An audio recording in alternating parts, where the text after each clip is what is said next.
గజం కేవలం 13,500 రూపాయలకి హైదరాబాద్ కి చేరువలో మీ సొంతింటి కలను నిజం చేసుకోండి శ్రీ వాసవి ప్రాజెక్ట్స్ తో. వివరాలకు ఈ నెంబర్లకు కాల్ చేయండి.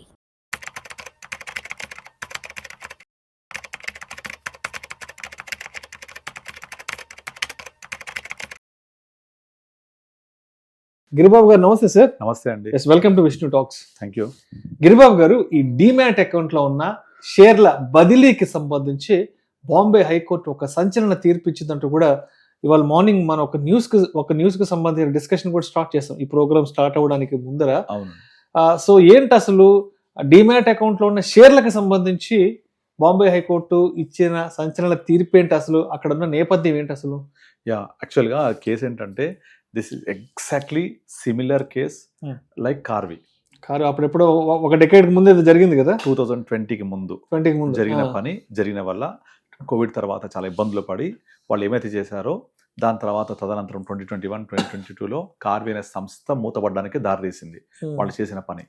ఆల్మోస్ట్ సిమిలర్ అలాంటి పనే బీఆర్హెచ్ వెల్త్ అని చెప్పేసి ఒక company, Bombay based demat account company.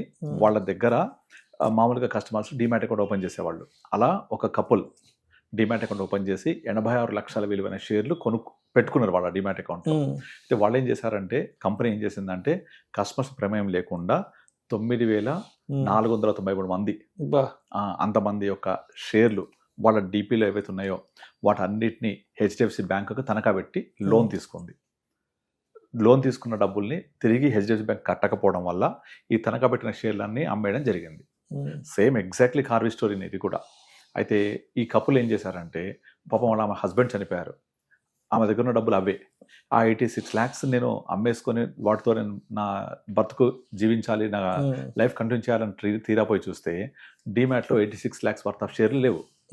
ఏమైందని అప్రోచ్ అవుతే ఎవ్వరూ సరైన సమాధానం చెప్పలేదు. ఆమె ఎక్కని గడపలేదు, తట్టని తలుపు లేదు. చివరకు ఎవరి దగ్గరికి వెళ్ళినా సరే ఫస్ట్ ఎన్ఎస్సి దగ్గరికి వెళ్ళి కలిసింది. ఎన్ఎస్సి వాళ్ళు ఏమన్నారంటే, ఇది ఎక్స్చేంజ్ ప్రమేయం లేకుండా ఆఫ్ మార్కెట్లో ట్రాన్స్ఫర్ అయినవి, ఆఫ్ మార్కెట్ ద్వారా మీ డీపీ నుంచి బ్యాంకుకు ట్రాన్స్ఫర్ అయ్యాయి. ఆ బ్యాంక్ వాళ్ళకు తనఖా పెడితే ఎవరైతే తనఖా పెట్టారో మీ డీపీ వెల్త్ వాళ్ళు రీపే చేయకపోవడం వల్ల వాళ్ళు అమ్మేసుకున్నారు. కనుక ఎన్ఎస్సి ప్రమేయం లేదు, ఎక్స్చేంజ్లో సేల్ అవ్వలేదు అని చెప్పేసి ఎన్ఎస్సి చేదులుపుకుంది. అక్కడ నుంచి డీపీకి వెళ్ళారు. వీళ్ళ డీపీ సిడిఎస్ఎల్ ఏం చెప్పింది, నేను కేవలం కస్టోడియన్ మాత్రమే, నా దగ్గర ఉన్న షేర్స్ నా దగ్గర నుంచి పోతే నేను బాధ్యత వహిస్తా, మా దగ్గర లేవు, మీ డీపీలో ఉన్న షేర్స్ అన్నీ కూడా మీ డీమ్యాట్ అకౌంట్ వాళ్ళు తనఖా పెట్టేసుకుని అమ్మేసుకున్నారు, కనుక మాకు సంబంధాన్ని వాళ్ళు చేతులు వేశారు. అప్పుడు హైకోర్టు ఆ మొరాలకించి హైకోర్టు ఏం చేసిందంటే, లేదు ఇది ఎవరైతే డీపీ హోల్డింగ్, డీమ్యాట్ అకౌంట్ ఇవన్నీ సీక్వెన్స్గా ఒకళ్ళంతా కలిసి చేయాల్సిన ఒక సెక్యూర్డ్ వర్క్ ఇది. ఒక కస్టమరు తన డీమ్యాట్ అకౌంట్ ఓపెన్ చేసేది ఒక డీపీ దగ్గర, డీపీలో ఉన్న షేర్స్ అన్ని కస్టోడియన్ దగ్గర ఉంటాయి. కస్టోడియన్ ఎవరు? సిడిఎస్ఎల్. కనుక దీంట్లో అందరూ బాధ్యత వహించాల్సిందే అని చెప్పేసి సిడిఎస్ఎల్కి చెప్పింది. సిడిఎస్ఎల్ మళ్ళీ రివర్స్ కోర్టుకు వెళ్ళింది.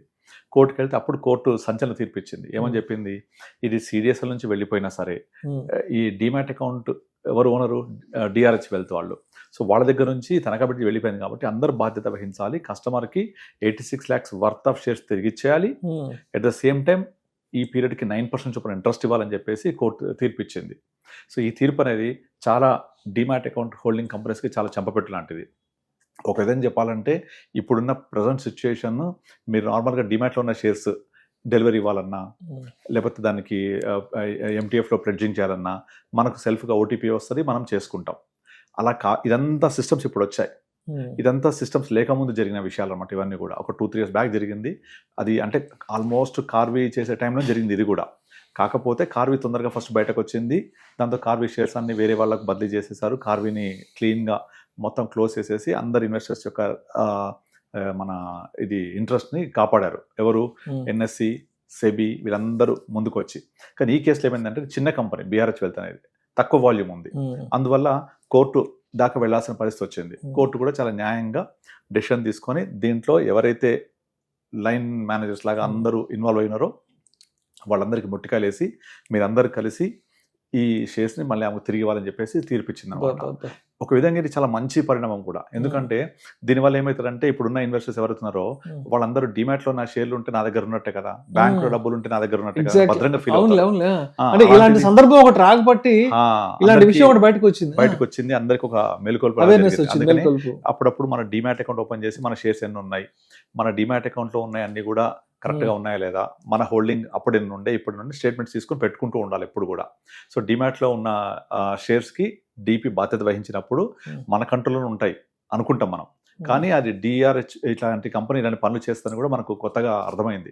కనుక మన జాగ్రత్తలో మనం ఉండాలి ఎట్టి పరిస్థితుల్లో. అంటే మన బ్యాంకులో డబ్బులు ఉంటే మనం చూసుకుంటూ ఉంటాం కదా, అలాగే ఇది కూడా చూసుకుంటూ ఉండాలి. అందుకే చాలా మంది నాకు మ్యూచువల్ ఫండ్స్ విషయంలో మేము demat account through mutual fund చేస్తామంటే వద్దని చెప్తాను నేను.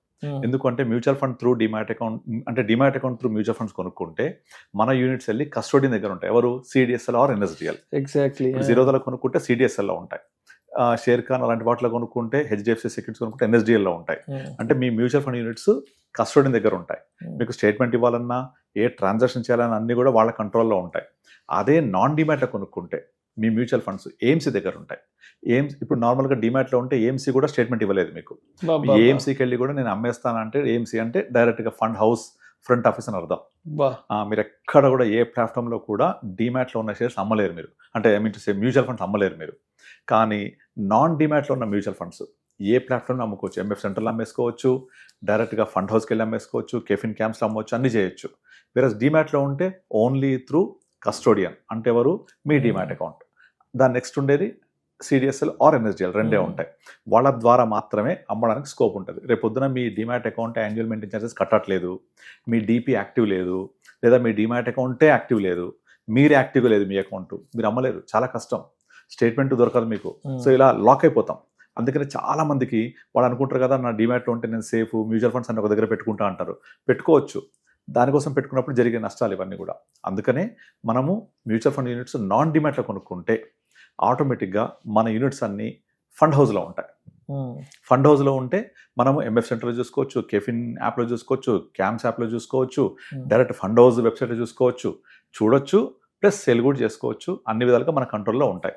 అందుకనే డిమాట్లో ఉండడం వల్ల అంత సేఫ్ కాదని ఇలాంటి ఇన్సిడెంట్స్ మనకు తెలుస్తూ ఉంటాయి. బట్ హవెవర్ ఇలాంటి ఒకటి జరిగింది కదా అని మొత్తం వ్యవస్థనే మనం తప్పు పట్టకూడదు. ఈ mutual funds, demat accounts, shares అనేవి చాలా భద్రంగా ఉండే one of the best way of investments in financial markets. కనుక ఇలాంటి ఒకటి దాన్ని చూసి మనం పొరపడకూడదు, జరుగుతూ ఉంటాయి. దాన్ని మనం జరిగినప్పుడు ఎలా ఎదుర్కోవాలి, మనం ఎలా అవేర్నెస్తో ఉండాలి అనే దానికి ఒక మంచి ఉదాహరణ లాంటిది అనమాట ఇది. కనుక ఒకటి జరిగిందని అందరికి జరుగుద్దని కాదు, మళ్ళీ జరుగుతాయని కాదు. సెబీ అక్కడ ఉంది, ఎప్పటికప్పుడు చర్యలు తీసుకుంటూ ఉంటుంది. మనం కూడా ఒక జాగరూకతతో ఉండాలి అని చెప్పడం దీని ఉద్దేశం. Right sir. Thank you sir. Thank you so much. Thank you అండి.